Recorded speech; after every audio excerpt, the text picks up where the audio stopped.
Salam dəyərli tərbiyəçilər, mən Şükofa Abbasova. Bugün sizinlə oyunlar mövzusu haqqında danışmaq istəyirəm. Ümumiyyətlə, gəlin görək oyunlar nə deməkdir və oyunların uşaqların həyatında hansı rolu var? Oyunlar uşaqların həyatında aparıcı fəaliyyət növüdür. Uşaqlar ümumiyyətlə həyatı oyunlar vasitəsilə dərk edir.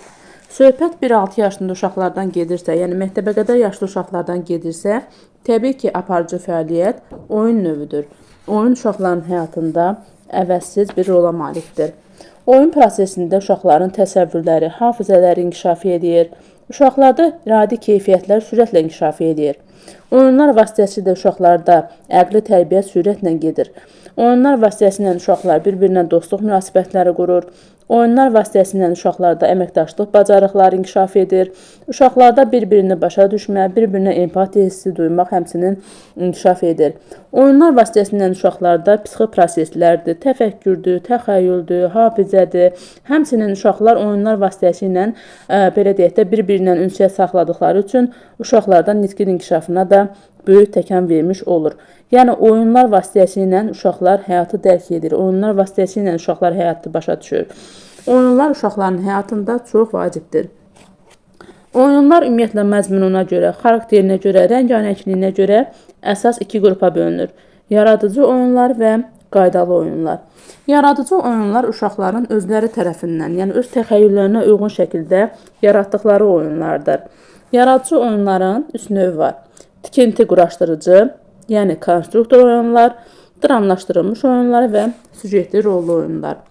Tikinti quraşdırma oyunları uşaqlarda belə deyək də qurmaq bacarığı, uşaqlarda idraki inkişaf etdirir, uşaqlarda yaradıcılıq qabiliyyətlərini inkişaf etdirir. Yəni uşaqlar müxtəlif loqolardan, kərpiclərdən, taxta kublardan istifadə edərək müxtəlif formalar hazırlayırlar və yəni bu quraşdırma oyunu sayəsində uşaqlar körpülər, evlər, binalar və maşın üçün qaraj hazırlayırlar. Yəni uşaqların həmçinin təfəkkürünə və təxəyyülünə əsaslanan bir oyundur. Tikinti quraşdırma oyunları. Digər oyun növümüz dramlaşdırılmış oyunlardır. Dramlaşdırılmış oyunlar nə deməkdir? Bu oyunlar hansısa bir əsəri, hekayəni, nağılı oxuyan zaman onu canlandırmaq üçün istifadə olunur. Yəni dramlaşdırılmış oyunlar o deməkdir ki, uşaqlar hansısa nağılı, hansısa bir hekayəni öyrəndikdən sonra həmin hekayəni səhnələşdirirlər. Yəni bir növ teatr rolunu oynayır. Bu olur dramlaşdırılmış oyunlar. Bir də var süjetli rollu oyunlar. Süjetli rollu oyunlar məktəbəqədər yaşlı uşaqlarla yaşlıların ərbi fəaliyyəti nəticəsində təşkil olunur. Və bu oyunlar uşaqlarda müstəqillik, fəallıq yaratmaq və yaradıcılıqlarını formalaşdırmaq baxımından çox faydalıdır. Süjetli rollu oyunlar sayəsində uşaqlarda təqlid etmək bacarıqları, uşaqlarda özündən böyükləri yamsılamaq bacarığı formalaşır. Məsələn, uşaqlar müəllim rolunda, həkim rolunda, polis rolunda və yaxud da sürücü rolunda çıxış edirlər. Həmçinin uşaqlar atasının, anasının geyimlərini geyinirlər və özündən böyükləri təqlid edirlər. Və bu da uşaqların təxəyyülünün inkişafında çox böyük bir rola malikdir.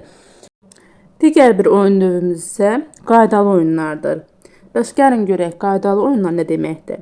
Qaydalı oyunlar uşaq həyatına yaşlılar tərəfindən gətirilir və oyunun məzmununun və qaydalarının mürəkkəbliyindən asılı olaraq belə oyunlar müxtəlif yaş dövrü üçün qruplaşdırılır.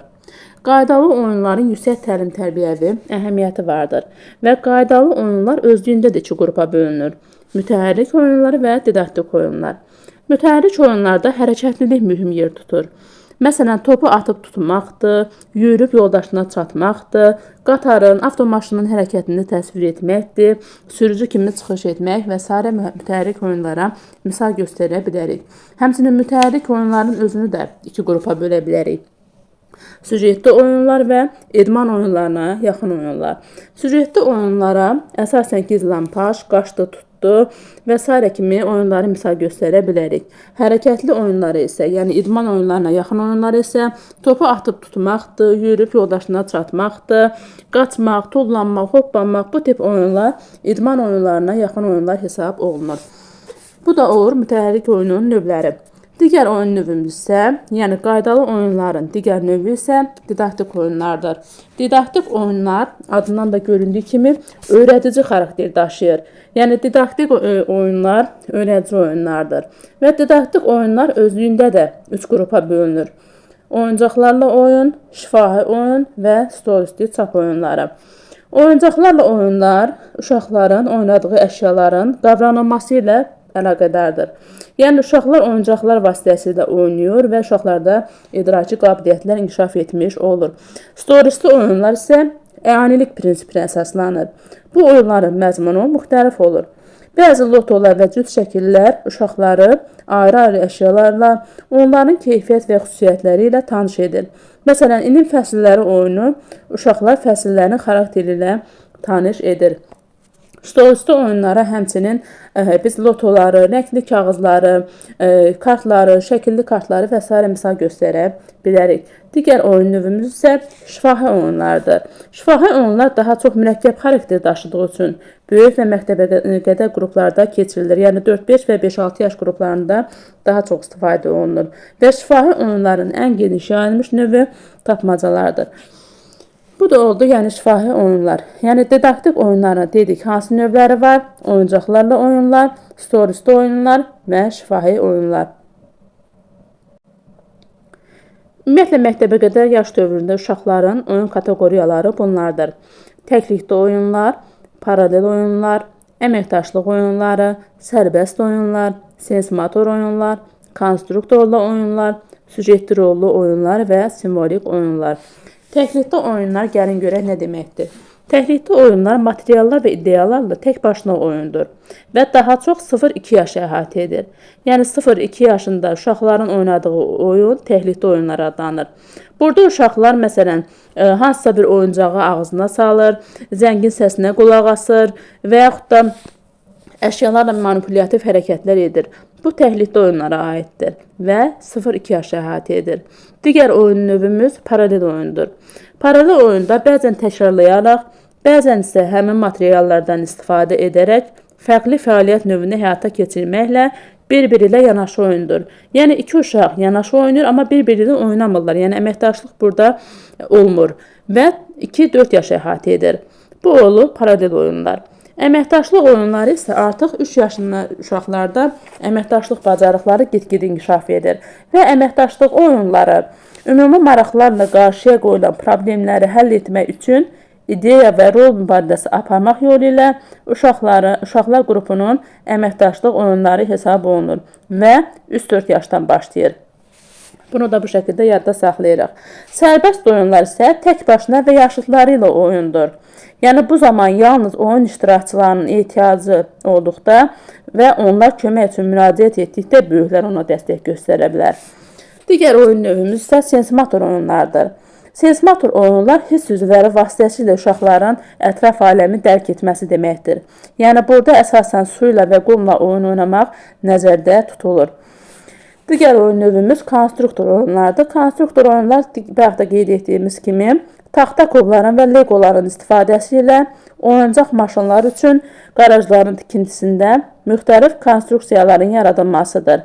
Yəni süjetli rollu oyunlar, xəyali oyunlar, obrazların yaradılması, hisslər, hadisələr, insanlar, heyvanların imitasiyası və təsviri, müvafiq dil və jestlərdən istifadə edilməsi həmçinin konstruktorla oyunlara aiddir. Digər oyun növümüz simvolik oyunlardır. Simvolik oyunlar nə deməkdir? Simvolik və ya xəyali olaraq konkret əşya, obyekt, hərəkət və hadisələrin təsvir olunmasıdır. Yəni uşaqlar simvollarla, məsələn, müəyyən bir əşyanı götürür və ondan qeyri-adi istifadə edir. Məsələn, bir taxta parçasını götürür və yaxud da bir qazan qapağını götürür, ondan maşın kimi istifadə edir. Yəni sürücü rolunda çıxış edir. Və yaxud da bir taxta parçasını götürür, ondan telefon kimi istifadə edir.